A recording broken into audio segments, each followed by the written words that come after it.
There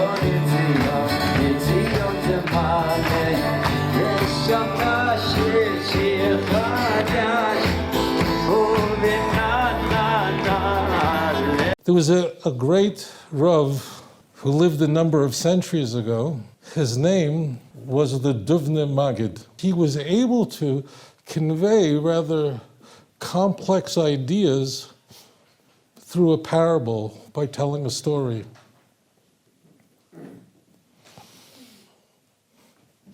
There was a prince, grew up in his father's palace, had anything he wanted. As you can imagine, he was a very privileged young man. But there was one thing that he craved deeply, and that was freedom. His father was very worried about him. He was, after all, the heir to the throne. And his father never allowed him to leave the grounds of the palace, never had a moment to himself. And he could see from where he slept every night, from the window, he could see a beautiful forest in the distance. He had never been there. He could only gaze at it, wonder what it would be like to be there. And he devised a plan, how he would have a moment to himself in a forest that he can only dream about. He knew when the guards changed in the very early morning, and he created a distraction, and he was able to escape. And he's walking through a forest, and he by himself, and just looking and wondering, and he noticed that there's a tree, and on the tree there was an archer's target. You know what an archer's target? I'm sure there are many hunters here, you know.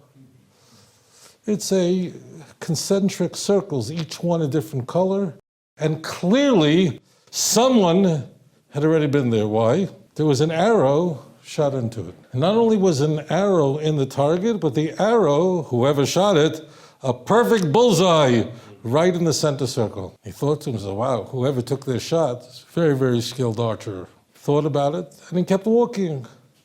He didn't walk that far, and he comes across a second tree with a target on it. Again, an arrow was in it. It was a perfect bullseye. 2 in a row. My father's best couldn't shoot this way. He must be very, very skilled. And he keeps walking, and you can figure out where this is going. A third tree, fourth, fifth, each one perfect bullseye. He comes to the 10th tree, and there's a big fat fellow underneath it with a bow in his hand. He runs over to him, sir, are you the one who shot all these perfect? And the guy proudly says, I am. He said, I'll tell you the truth. I don't know anyone in my father's own circle, his own security team, his most elite forces can't shoot this perfectly. How do you shoot with such perfect accuracy? Now, as the prince is going on, and he's stunned by this, the fat man begins to laugh and laugh. He's laughing and laughing and laughing. And the prince finds this to be a rather strange response. And he asks him, sir, why are you laughing? He said, young man, let me explain to you how I do this. The first thing I do is I take an arrow and I shoot it into a tree, and then I paint a target around it. Christianity did not begin in a vacuum. Rather, the Christian religion began with the claim that Jesus is the Messiah. The word Messiah is a unique Jewish term, and the idea of a Mashiach is conveyed to us in the Hebrew Scriptures. And the church wants you to know that you need to believe in Jesus in order to be saved, and this has to be proclaimed to the world. But in order to convey that Jesus was the Messiah, the church essentially had to do 2 things. Number 1, Jesus' life had to be forged, shaped in a way that would somehow fit messianic parameters found in Tanakh, in the Hebrew Bible. 2, and most germane to this evening's presentation, the church altered Tanakh, the church changed the word of Hashem, the church changed the text of our Bible, not the original Hebrew, no one could touch that. But they changed the text in the translations so that our Tanakh would, chas v'chalil, appear to be speaking about no one other than Jesus who died for your sins. Now I want to share this with you. We tonight, are not going to have enough time to explore every single passage that missionaries employ in order to convince others to believe in Jesus, although there'll be a Q&A session after. And of course, I welcome you to ask about any passage. My goal for this evening's presentation, the second of 3 presentations, is I want to take you by the hand. And I want to explore with you the methodology, the techniques that were used by the church to alter our Holy Scriptures so that it appeared to be speaking about Jesus. And as you know well, I think many of you here know this personally from what you've shared with me, that Christians do not read the Bible in the Hebrew language. Christian children are never taught the Hebrew language. A Christian grows up in Houston, Texas, grows up in Los Angeles, grows up in Denver. It doesn't make a difference. He grows up in Geneva. They're not taught Hebrew. They're taught all other languages, the English, they're taught Latin. I don't know who for Latin. They're teaching Latin. Imagine Latin's really Latin is the official language of the Roman Empire that destroyed the Beis Hamikdash. Could you imagine teaching these young minds the language of Edom, the language of Rome? This they learn. But the language of a Bible they are taught to believe is the Word of God. Christians believe that our Jewish scriptures, our Hebrew Bible, is divinely inspired and heaven-breathed. That's the language of the church. And Hebrew, they don't teach to one child in Kansas City? Not one? Christians can learn Hebrew in their seminaries. Later on, when they go to Dallas Theological Seminary, Fuller Theological Seminary, Houston Baptist, they can go there. They can take courses in Hebrew. They're 20 years old, and they are completely committed, and they are completely invested in Christianity. And at that stage of the game, they're learning Hebrew, just the outlines, how to read it. There are some studious kids, but at that point, they're fully committed to the Christian religion, and then they're looking at the Jewish scriptures through a Christological grid, through a theological filter of the church. It's too late. This is a monumental point in every religious Jewish home. I'm just using the word religious in a meaningful way and as broad as possible. Meaningful way and as broad as possible. I don't mean Hillary Clinton's, I'm spiritual. That I don't know what that means. I'm talking in a meaningful, every Jewish home has if they're religious in some self-identifying way, in a genuine way, they have in their home a Hebrew Torah. Some people may not be well studied in it, but if someone is an observant religious Jew, every Jew has one. Every little child is taught the Hebrew language. As you'll find out this evening, that if the church would simply teach its young men and women, its children, they would have a serious membership problem because they would have access to the original. They wouldn't have to rely on translations. The first and most important technique used by the church to demonstrate to you that Jesus is your promised Jewish Messiah is that a passage, a verse, sometimes a chapter, is ripped out of context. This is called an eisegesis, as opposed to an exegesis.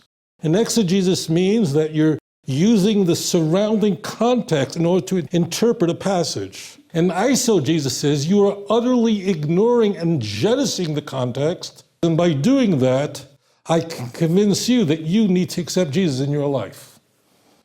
That technique is always used. Every missionary text is always, without exception, ripped completely out of context. Missionaries, they get these communication cards. They get a card, a fulfillment card. It says, this is what Jesus did, and this is an Old Testament verse, and they're supposed to memorize this stuff. You ever stay in a hotel in North America, right? You're in a hotel room, and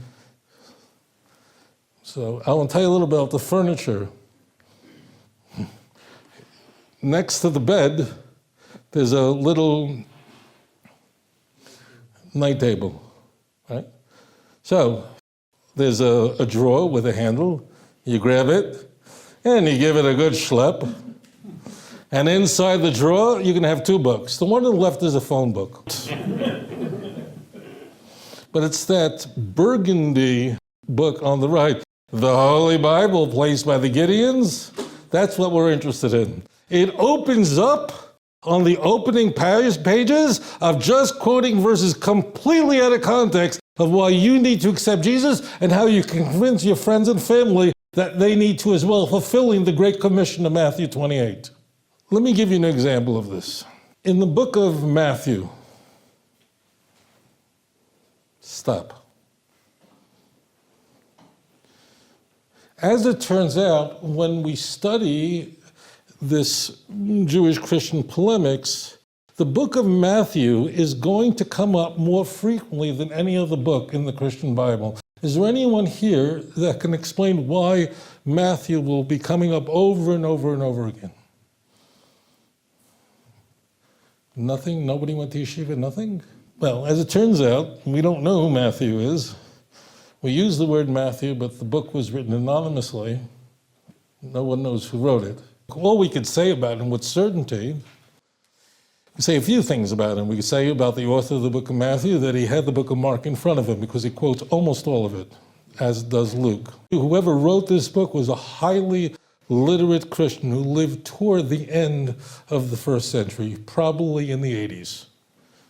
Certainly saw the Churban Bayis, the destruction of the Second Temple. We don't know anything about the name of the author. The manuscripts we have, none of them says, by St. Matthew, sincerely yours, Luke. With best wishes for a happy and healthy new year, John. Doesn't go that way. These are Catholic traditions that developed toward the end of the 2nd century. Irenaeus, who was the church father of Lyon, and others such very important ante-Nicene church fathers would attach these names to these books. The earlier church fathers, Ignatius, for example, early 2nd century, Justin, mid-2nd century, they would just refer to this as the sayings of the apostles. They had no name was attached to it. And when Matthew is referred to in the book of Matthew, the author doesn't go, and Jesus came to me. That never is first person. We know another thing about the author of what's called the first gospel, although chronologically, this is very important, it wasn't written first. But there's a distinction between Matthew and Luke, written approximately at the same time. Let's just put it at 80. That's very mainstream, roughly 10 years after the book of Mark. Those are the only two sources for an infancy narrative. What Christians are going to be celebrating in a month from now comes only from two books in the Christian Bible. The fact that Jesus was born in Bethlehem to a virgin only comes from Matthew and Luke, but they're different because whereas Luke will have a very elaborate infancy narrative, in fact, Luke's infancy narrative is huge. It's much larger than Matthew's. In fact, it's larger than many books in the Christian Bible, but Matthew undoubtedly was speaking with a Jewish audience in mind. His role was to convey to Jews that they need to accept Jesus as their Messiah. So, you may have the same story both in the book of Luke and Matthew. However, whereas Luke will simply tell you the story, Matthew will go one step further. This is not an arbitrary event that the Messiah was born of a virgin. Oh no! This is a fulfillment of Isaiah 7:14, very famously Matthew 1:23. And as the story goes, Joseph is engaged to Mary. During this time, we are told, Mary discovers that she is pregnant. When Joseph discovers this, he is sure that he has absolutely nothing to do with this event. And his first thought is that he has to separate from her. He was a nice man. He wanted to do it privately, but he wanted to divorce her. He has a dream. He is told that, in fact, that what is within the womb of Mary is of the Holy Ghost, and that she was a virgin. He should not leave her, and to fill what it says in Isaiah. When the child is born in Bethlehem, Matthew needs a device to get them to Nazareth. Herod the Great discovers that the King of the Jews has been born in Bethlehem, Matthew 2, verse 3, 4, 5, 6. And he wants to essentially kill the child, and we are told, murders every child born in Bethlehem. The family has to flee. They have to get out. They have to leave because Herod is seeking to kill the child, and they go to Egypt. and they remain in Egypt until the death of Herod. Is this an arbitrary event? Absolutely not. Matthew has a message for you. This is not an accident that Jesus and the Holy Family had to go down to Egypt. Egypt, after all, is outside of the jurisdiction of Herod the Great. This is a fulfillment of Jewish prophecy. And when they departed, behold, the angel Lord appeared to Joseph in a dream, saying, Arise, and take the young child and his mother, and flee to Egypt. Be there until I bring you word, because Herod is seeking the young child to destroy him. When he arose, he took the young child and his mother by night, and departed into Egypt, and was there until the death of Herod, that it might be fulfilled, which was spoken of the Lord by the prophet, saying, here is the quote, out of Egypt have I called my son. Out of Egypt have I called my son. Here we have an open prophecy, and this comes from the book of Hosea, Sefer Hosea. To give you a sense of chronology, the book of Hosea was written roughly 7 centuries before the Christian era. Was written roughly 2,700 years ago. Hosea was a contemporary of Isaiah. He was actually a little older, but they lived at the same time. Amos, Micha, they lived at the same time. Hosea, Matthew wants you to know, 700 years before this event, foretold that the Messiah was going to be called down to Egypt. Out of Egypt have I called my son. Are you willing to accept Jesus in your life today? If you had a Christian study Bible, it would tell you that this passage is quoted from the book of Hosea, chapter 11, verse 1. Any Christian Bible in the world will tell you in a tiny little footnote, a very, very small footnote, will tell you need like an electron microscope to see it, but it'll be there that Matthew is quoting from the book of Hosea, from Sefer Hosea. And I want you to know it's really there. However, Matthew, the author of the first gospel, does something very striking. What does he do?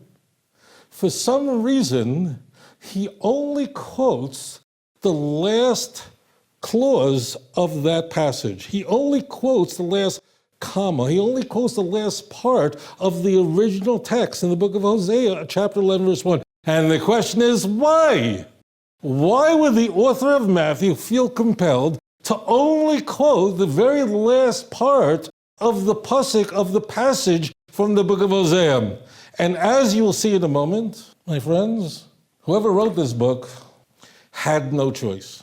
Whoever wrote the book of Matthew had no choice. He had to quote only the very last part of the original verse from the book of Hosea. Why? Because if he would have quoted that verse in its entirety, every reader of the book of Matthew would know immediately that this verse has nothing to do with the Messiah. It has to do with something else entirely different. Hosea 11:1. Let's read the passage, but in context, not the way it appears in the Christian Bible. When Israel was a child, then I loved him and called my son out of Egypt. Ladies and gentlemen, is this passage from the book of Hosea really referring to the Messiah, as Jews for Jesus and Chosen Ministries and all our other good friends would have us believe? No. What is this verse really referring to? The children of Israel, the Bnei Israel. But because as our prophets of blessed memory refer to the children of Israel frequently in the singular. Why? Because we not only have a singular history, but we have a singular promise and a unique destiny together. Frequently, Klal Yisrael referred to in the singular as God's firstborn son, Exodus 4:22. And what will the church do with it? It doesn't want you to think it's talking about Israel. You do the same thing in Isaiah 53. Completely ripped out of context. And therefore, if you only hear, out of Egypt have I called my son, it sounds like it's talking about the Messiah, God's son, God's firstborn son. So all you have to do is take a passage and you surgically remove the last part, jettison the first, hope no Christian looks it up, and generally they don't. I'm not saying they never do, but generally they don't. And suddenly you have a brand new passage. You have a brand new message. How do you change the word of God? How do you alter the message conveyed to the prophets of blessed memory? And if you're going to engage in this kind of chicanery, you think I'm going to get baptized? You think I'm going to destroy my relation with my God and my people, my eternity? How do you play games? It's also misapplied. The text is referring to not an entrance into Egypt. The original passage, out of Egypt have I called my son, is referring to unambiguously to an exodus from Egypt. Whenever you are engaging in a conversation with a missionary, don't have to worry. Don't have to be afraid. The person you're speaking to almost certainly is a very sincere person. And it's important to very carefully, gently show them Scripture very carefully. When you're telling the truth, you don't have to worry. When you hear a passage you're not familiar with, you don't have to worry. Why? Because you're telling the truth. I want to read a verse to you, a caution light. This passage in a Christian Bible will appear as Psalm 22, verse 16. In a Jewish Bible, it would appear as verse 17. It's the very same passage. Okay? I want to read Psalm 22, 16, and then 17 parentheses. This is the King James Version. For dogs have compassed me. The assembly of the wicked have enclosed me. They pierced my hands and my feet. Ladies and gentlemen, be honest. Who does that sound like it might be talking about? This may be the first time in the history of this shul that a rabbi stood in front of a congregation, asked a question, the response was Jesus. It may not, I don't know, but I have that sneaking suspicion. Okay, what I'd like to do is read that exact same passage, but how it appears in a typical Jewish translation. And now we're looking at Psalm 22, verse 17. For dogs have compassed me, a company of evildoers have enclosed me, like a lion they're at my hands and my feet. Who is that speaking about? Exactly. Now, I just read the exact same verse to you as it appears in a Christian Bible, and then it appears in a typical Jewish Bible translation. When I read it to you the first time, I asked you, who does that sound like I was talking about? Everybody's going, Jesus. And I read it to you the second time, and there was like just no answer. I don't know. Could anyone here share with me, what is it about the first reading that sounded a lot like Jesus? What was it about the first reading that sounds striking? Pierced. They pierced my hands and my feet sounds rather Christological, sounds exactly like a crucifixion. What's going on here? What the church did was, the speaker is King David. Psalm 22 should make you think about a whole series of chapters that are introducing the famous Psalm 23.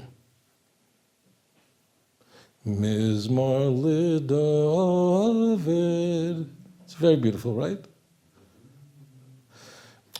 Listen, Kindlech, I want you to listen close. We're going to give Hashem a little kiss. That chapter that's so deeply moving, what is this great man of God conveying? He's saying that even though I have endured tremendous pain and difficulty, I walk in a place that's so dark, like a valley of death. Whether it is your staff or your rod, meaning staff, what holds you up, or rod, which hits you, I know it all comforts me. King David suffered a lot of sorrows, a lot of pain in his life. If you think you have problems, David suffered from tremendous betrayal in his life. Imagine having a son who wanted to kill him. Imagine your own child is your implacable enemy who wants to kill you. That is unimaginable. That is not on the level as my daughter hasn't called me in 6 days. King David had suffered the worst pain in his life, betrayal over and over again.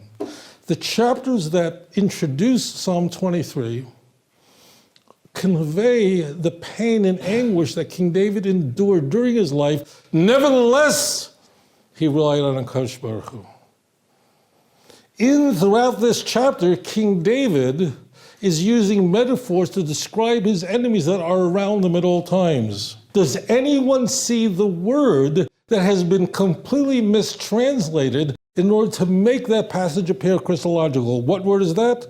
Ko'ari. And what does Ko'ari mean? Like a lion. Ari is a lion. Ko'ari, the prefix, is like a lion. So what you have is you have your big screen, Microsoft Word, whatever. You take your trackball, you select in the words like a lion. White letters on a blue background, delete it, they disappear. You then type it instead, they pierce, and suddenly you have a brand new message. How do you play with my Bible? How do you alter the text? And if you're going to touch my scriptures, you think I'm going to get baptized? Who engages in such chicanery? I don't know if you realize, if you are sitting here tonight and you're an observant Jew, and someone comes over to you and says, on Shabbos, every Shabbos you stop working. Why do you put on tefillin every day? I see, you don't eat anywhere you want. You eat only something that's from a clean animal. Why? I'm sure a chazer, a pig, I'm pretty sure it tastes good, right? I'm sure they tell me. Sometimes I ask people who have become religious in their adult life, who have converted to the Jewish faith, and I ask them, what was the most difficult thing? They go, lobster. Lobster is the biggest, this was the biggest thing in the world. Oh, he's a shrimp, you don't know. Well, I go, really? Because a lobster to me looks like a big cockroach. And they say, oh, Rabbi, you don't understand what lobster is. We go into a lobster place, and they put on special pajamas to eat it, with a picture of what you could eat on the bib, right? And they stick it in butter and schmutter, and they're like this. And I'm like, ugh, this is such a gross thing. You ever walk through, I don't know if they have a ShopRite, Kroger's, in America, I don't know if the Pathmark, whatever they used to have, so sometimes you pass by a tank that had lobsters in it. Right? And they had rubber bands on their hands, right? And you're going, guys, this is your time to run. Just get out. If you can just for right now understand English, this is really, you are invited to dinner, but as it turns out, just go, get out. But it's really, right? But if someone asks you, why do you do that? Why do you refrain from it? It really looks eclectic to me. If someone's here who's lived ate kosher life all life, people go, oh yeah, brach, they're eating that, right? I'm sure it tastes good. But I ask you, how come you don't eat such abominations? So you would say, well, you don't open up Leviticus chapter 11, for example, and see openly what marine life is mutter to eat and what you can't eat. That's it. No one took anything out of context. You don't have to cut out. It's very simple. Why do you keep Shabbos? I'll show you where it tells you everywhere, all over the place. This, incidentally, taking the word ko'ari, just means like a lion. That word appears all over Tanakh. Just be ready for this. Some Christians will say, they feel offended by this. You got to know that. They feel offended by this because they're loaded for being offended. Because the Gospels are stories. The theology in the New Testament is found in predominantly the letters of Paul. 13 letters are attributed to him. 7 of them are indisputably from his hand. The book of Hebrews is also front-loaded with theology. It's unlikely that Paul would have written it, but whoever wrote Hebrews, Paul would have been very proud of him. As it turns out, this changing of the word ko'ari, first of all, that word appears many of the times in Tanakh. Lions are all over the place. Ko'ari, ka'aryeh, everywhere. And if you looked up any other place that word ko'ari appears in a Christian Bible, how do they translate it? Like a lion. Only here pierced. I wonder why. You can look up that today. You have the software online. In the old days, I had to use a concordance. You had to use these big, thick books. Look it up. Any other place this word appears, like a lion. Only here pierced. What are you doing? Is this a game?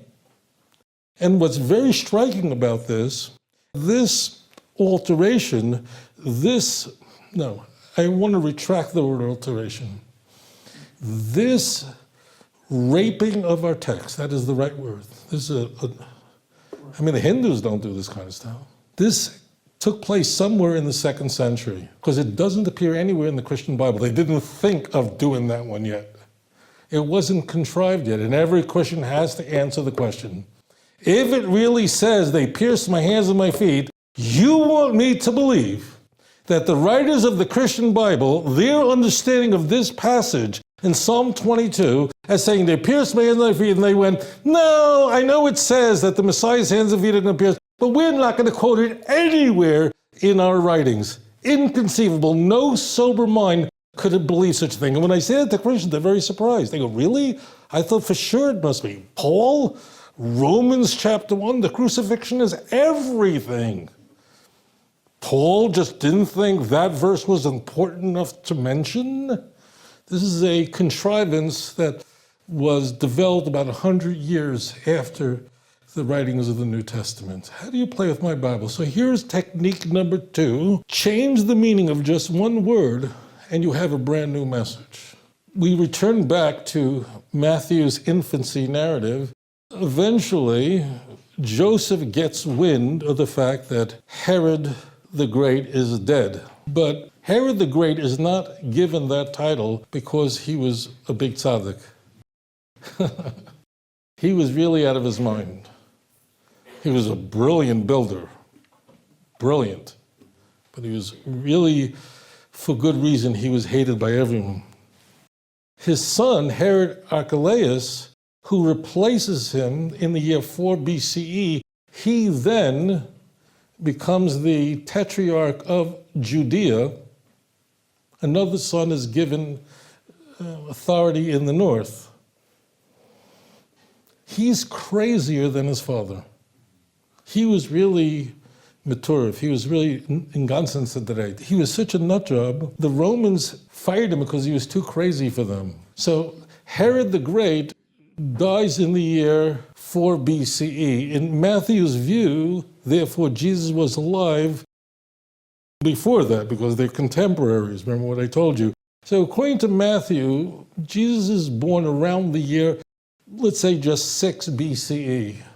We always found it odd that according to Matthew, Jesus was born 6 years before Christ, but that's a different lecture entirely.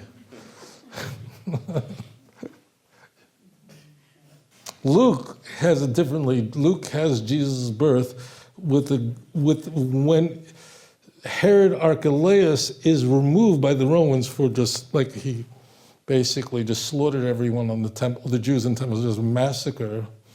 Quirinus, who was the governor of Syria, was then put in to govern where we are right now in Yehuda. That happens in 6 CE. We know exactly when that happened. And therefore, Matthew and Luke have Jesus born around 10 years apart. Joseph is informed that Herod the Great is dead, and the threat is now no longer there. And you can go back, but don't go back to Judea. Why? Because there's a Meshiggah even greater than Herod the Great, his son. But rather, go up to the Galilee, the northern Galilee, to Nazareth. Is this an arbitrary event that the Messiah is supposed to come from Nazareth? I mean, after all, today, Jesus is called Jesus of Nazareth, not Jesus of Bethlehem. No. Matthew wants you to know that there's a passage in the Jewish scriptures that foretells that the Messiah is to be from Nazareth. Going to the end of Matthew 2. And he came and dwelt in the city called Nazareth, that it might be fulfilled, which was spoken by the prophets. Here's the quote, he shall be called a Nazarene. He shall be called a Nazarene. Some of you studying Tanakh, and I'm very proud of you. We talked about it last week. Does anyone know where this comes from? Which, if you don't know, it's not a big deal. Do you know where? Anybody know which sefer in Tanakh? Yuka, you don't? Neish, they don't learn any? They learn a little bit? Nobody? Which one? Shimshon. No, Shimshon is a Nazarite. But how do you say Nazareth in Hebrew? Nazareth, right? So it's when you anglicize them, they sound strikingly similar, but in Hebrew They're very different. It's a very interesting guess, but you're actually close in a way. Anybody else has a, which you don't know, it's not a big deal. Which book in Tanakh? And who said Yeshayahu? You said Yeshayahu? No. This, my friends, is technique number 3. There is no such verse. There's nothing wrong with you. This verse doesn't exist. Technique number 3 is if you don't have a verse, simply invent one. In fact, the city of Nazareth is never mentioned in Tanakh. The city of Nazareth is never mentioned in the Talmud anywhere, never mentioned in Josephus. It's really a backwater town. It exists. It did exist. We've done the archaeology, and not me personally, but I had friends who helped me. Kidding. The archaeology was done. We found it. It really was. When we say a one-horse town, it really was. Well, some Christians will say, yes, it's, the Messiah is called the branch, and that's Netzer, and that's what it is there. Technique number 3. If you don't have a verse, you simply invent one. How do you change the Word of God? I remember speaking in Fairfax, Virginia. I was speaking to young folks. A lot of people work for the federal government in Washington, but then they don't want to live there. Met a fellow there who's employed by the federal government. He works for the Secret Service of the United States, a Jewish guy. Belongs to a conservative congregation in Fairfax. He doesn't protect the president or his family, and that's what we often think of when we think of the Secret Service. His job is to protect the currency of the United States, which is essentially the world standard. No matter who you are, when Saddam Hussein was on the run, he didn't bring Indonesian rupiah with him. It was dollars he was running with. The dollar is the world standard. And therefore, the job of the Secret Service, that mandate to protect the American currency, is very, very serious. He trains new recruits, some of the brightest young men and women, how to easily detect a counterfeit bill. I said to him, you must have there, wherever it is, it's secret, but you must have a big collection of counterfeit currency that had been confiscated over the years. And the way you train your agents is you show them all the different counterfeit currency and show them how it, and then they're able to, he said to me, Rabbi, that's not how we do it here. The way we train our agents how to detect counterfeit currency is we show them and have them touch real money. American currency, I didn't know this, is printed on a paper or printed on a material. There is no other paper like it in the world, and the United States government makes sure of that. There are complex fine line engravings of the bill I didn't know was there. There are fibers, blue, red, in the paper, schmutz, and who knew? In the paper, there are shifting watermarks. You hold to a different angle and the colors change. The agents learn what real money feels like, what it looks like. Why? Because you take an agent with that kind of training and you dare put a counterfeit in their hands, they'll know it immediately. My holy brothers and sisters, what am I saying to you? What's the message?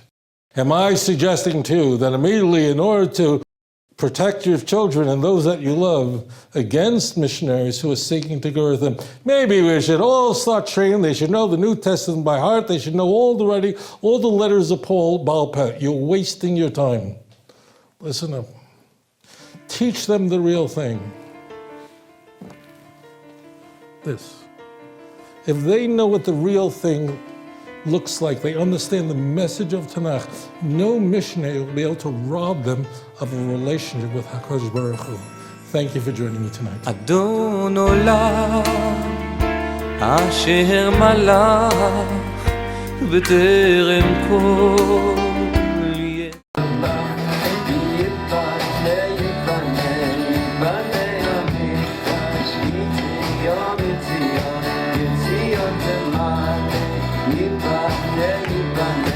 Yiboneh Archives, Yiboneh Archives,